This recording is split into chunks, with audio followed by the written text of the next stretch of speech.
Hello everyone, this is the Harbinger, and today we are looking at how I beat Equinox Dream 28, which wants you to reach the 121st wave at the first 6 of tower defense minigames. When I'm doing this, I have the following upgrades. I have all of the relevant towers upgraded to level 70, except for the Voidinator, which is at level 43. Having all of these towers upgraded greatly improves their performance and reduces their costs, making them much more affordable and grants you those higher levels.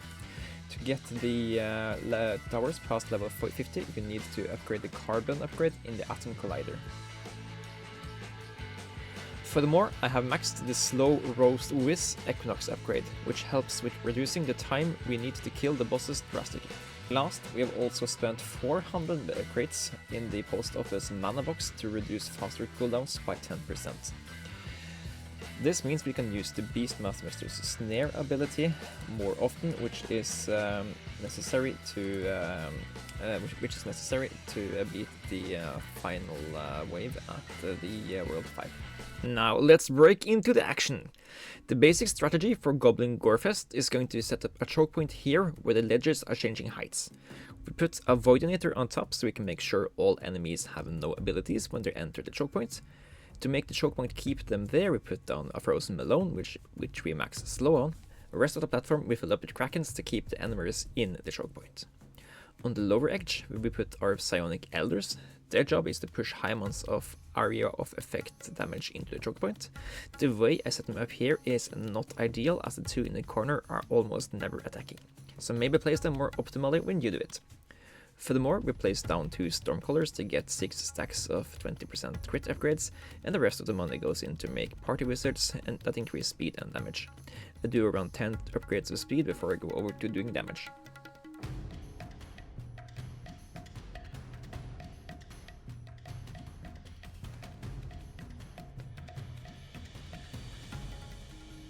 With this setup, we had no issue to reach and beat level 120.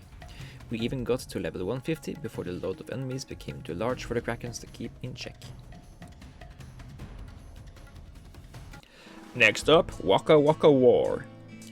Again, our strategy is to set up a choke point, which we will then have Psionic Elders bomb with area of effect damage. But first, we set up the choke point at the lower edge, but then we change our mind and put it on the ledge below the fruit bag, as it is possible to field more Krakens there. In Waka Waka War, enemies start having abilities, so it's important to deal with them via the Voidinators. I try to have 2 of them, so that if the first one misses them, maybe the second one can catch some the first did not get. Since we have 2 Voidinators, we don't have to learn what the different abilities do.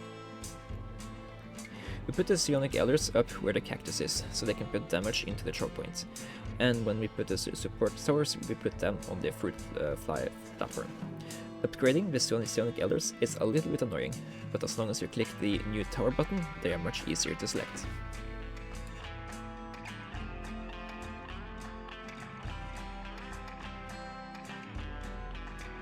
Again, we easily beat the 120th wave, and again we got to level 150 before the Krakens lost to the onslaught of enemies.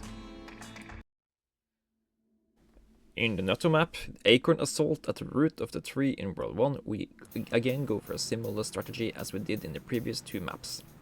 We enforced our choke point with the Freeze Tower and Krakens. We have Voidinators on top to remove buffs, and Psionic Elders and other buff towers at the lower edges. This setup has a weakness, in that the Psionic Elders will have too much range, so they will damage enemies before they get down to the choke point, which is bad as they can kill enemies that stun your Voidinators. Hopefully your Krakens should have put out enough eyeballs that they can deal with any enemies getting through the Voidinators in the early game. Also, at this map, with this setup, we seem to have somewhat of an issue with enemies drifting past all of the eyeballs for some reason. It looks like a weird bug, but it's a bug that might kill a run or 2, so be on the lookout for that. To combat this, I placed down some more towers, and it seemed to kind of work.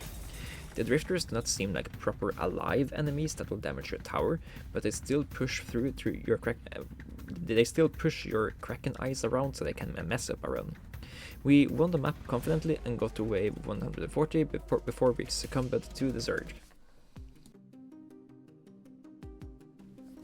Frosty Firefight is again the same strategy as earlier. We hold up a choke point with the Freezing Tower and Krakens, and support it with a Void Emitter or 2 to debuff abilities from incoming enemies, and place damage and support towers below. At this point, let me just ask you to consider to like the video if you find it helpful, and subscribe to the channel if you regularly enjoy the content I put out, and if you want to show your support. I appreciate it greatly.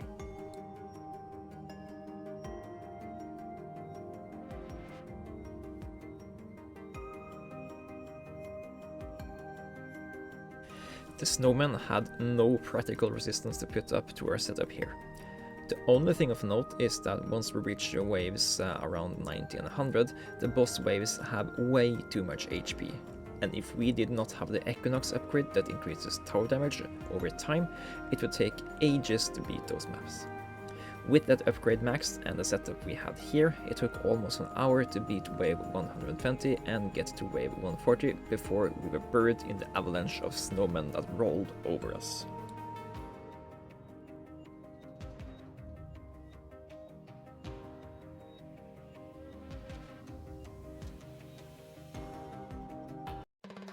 Next up is Clash of Cans. The Clash of Cans map is harder to understand. Enemies teleport around the map in no particular sense making way, and short-range enemies and towers can push status alignments to each other through some of the close platforms.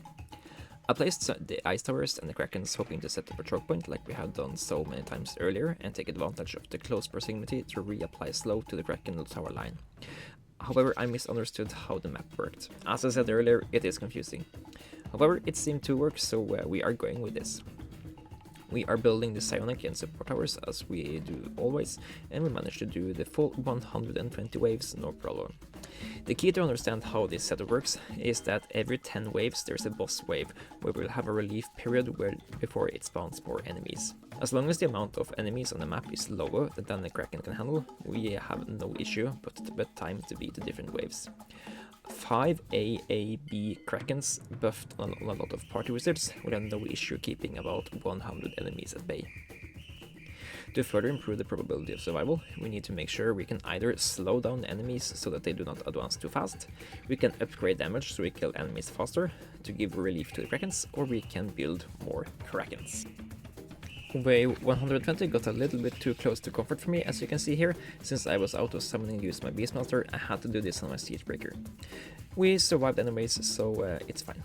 The wave should be perfectly beatable on a Beastmaster that can entangle all the mobs to the ground and give the Krakens more time to push back the frontrunners. The boss mobs here also have way too much health.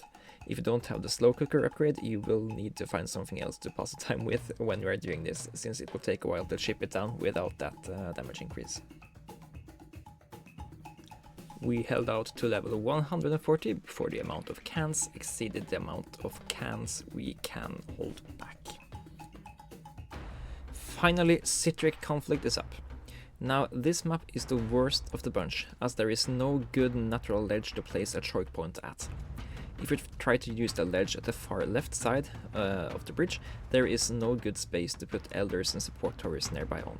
And if you put the towers on the right side, there is no natural ledge to push the enemies up against, which means that the poison towers will have a much worse time applying damage to the enemies. We do go for the far right side, as it's easier to group the bonuses there, and we go for 4 Krakens, an Ice Tower, a Voidnator to begin with, and 2 Elders on top, and expand from there. We push the waves, and already at wave 50 we can see the contours of how annoying it is going to be that we have no natural ledge to push enemies up against. That is also covered by Sonic Elders. I even go at it to push the enemies back towards the towers for it to go faster. At wave 80, the boss progress is so slow that it plays down a Stormcaller at the far left side and upgrading it with bonus single target damage, just so we have something that can deal with the bosses stuck over there whenever that happens. It drastically helps lower the time needed to take out the bosses, and it's well worth it for my sanity.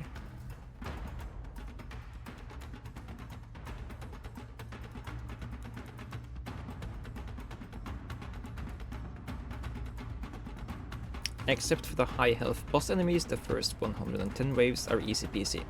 Now the next 10 waves are much harder to deal with, as wave 115, 117 and 119 combine for over 250 mobs altogether. This is way more than the Krakens can handle. So here you need to have enough damage upgrades to kill off enough enemies before they get into use in numbers and take you out. Using the Beastmaster's Entangle ability helps out immensely and buys you so much extra time here, and this is where the post office upgrade really comes in handy. 10% faster cooldowns means 6% faster recharge, which means that we buy ourselves even 12 more seconds of additional time over 3 cycles to stop these citrines.